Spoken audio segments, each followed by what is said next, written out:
Welcome back to এসে new blog. তো সব ভালো আছে, আমিও খুব ভালো আছি। স্নান আমার কমপ্লিট হয়ে গেছে, পুজো পুজো দেবো। প্রচণ্ড খিদাও পেয়ে গেছে আমার এদিকে।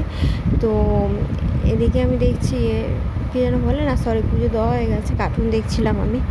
আর বৃষ্টি বৃষ্টি ঝড় বৃষ্টি তো হওয়ার কথা, সবাই সাবধানে থেকো, ভালোভাবে থেকো, সুস্থভাবে থেকো।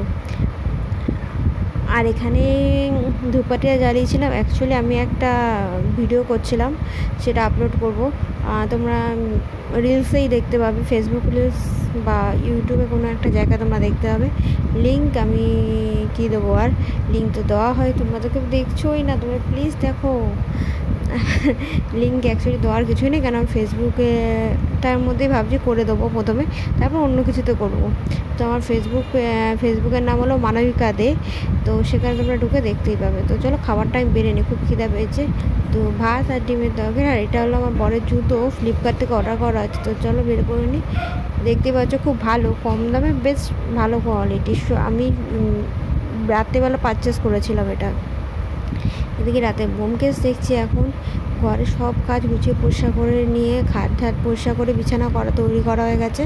শুধু এখন বাকি বলতে আমার কিছু ছোটোখাটো কাজ বাকি আছে। আর রান্না বলতে ভাত করব, এক্সট্রা কিছু করব না। ভাল লাগছে না। ভালো না লাগলে, সত্যি কথা বলতে, জোর করে আমি কিছু কাজ করি না। অনেকে হয়তো ভালো না লাগলেও তারা করে, যেমন আমাদের বাড়িতে মা কাকিমা যারা থাকেন, তারা কিন্তু ভালো না লাগলেও সেই কাজ আজ পর্যন্ত করে এসছে। কিন্তু আমি মনে করি ভালো না লাগলে প্লিজ সেটা করো না, কেন আরও বিরক্তি ভাব এসে যায় শরীরের পক্ষে।